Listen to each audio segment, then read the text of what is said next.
You probably got a message that's asking you if you want to record or if you can record. So I'm just untangling it. Takes a little bit, but it's a great tool. And then the way you use it, oh, I gotta move the dog, is, hold up, I'm untangling still, is you just wrap it around and then pull it right through, and it cuts a nice little block. And about a quarter or a third of the block is probably good. And I would sit what you're going to use over to the side for just a second and then rewrap pretty well. It doesn't have to be perfect. It's clay. It's, you know, dirt smart. And then I would just wrap it up and set it to the side. Okay, so I'm just going to show how to pinch and pull real quick, because I can tell that some of you are itching to make things. And it's a real simple, and then I'll go through the tools. It's a real simple technique. You just pinch and think about what shape you're going to make. I know Diane's going to say, why aren't you wedging? But I'm going to cover that in another episode. But it's also B-mix, so it's pretty good. And you can start making, that's probably too much for what I'm going to do, and I'll set it to the side. And I think I'm going to make some strange person. So here's some eyes. I'm going to try to make some eyes, big goofy eyes. And I usually work pretty rough, but I'll go through some of the tools that will help you make other things.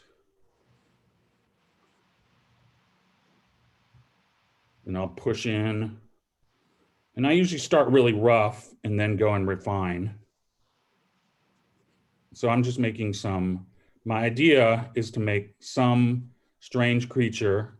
And you can make animal, person, whatever, one of the Golden Girls, whatever you'd like. And I'm going to try to make in about a few minutes, right? And you'll see, I'll clean it up as I go throughout the day. But I'm just getting the kind of rough shape in of a creature, for lack of better terms,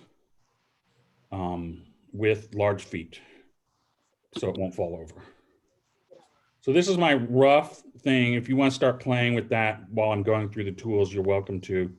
And you can, and clay, you just really just kind of mash it around. I know that doesn't sound very teacherly, but you really just kind of mash it around. If some area, you'll notice, let me get it right. You see how that cracked?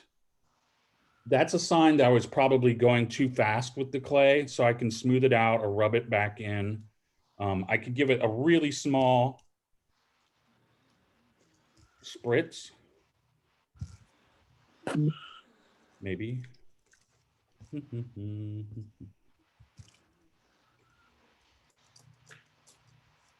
Just a very small spritz, and it'll kind of, it can smooth it out and put some moisture in it. That's a probably big, that was, I would put in the big spritz category, but it's clay, it's smart. It'll work it out, itself out. So can I ask a question? Are you making a form that you'll later hollow out? Or like, is it good to make a hollow form that you sculpt off of? Okay, so yeah, let me go through the basic processes that we'll do. And so we're gonna, today, we'll make something, and if there's time, we'll cut it in half and then hollow it out.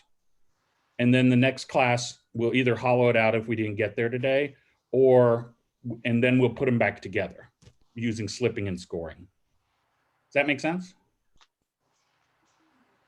Yeah, so today you really want to get familiar with the tools and do some sculpting and get something that you're happy with. Okay, so I'm gonna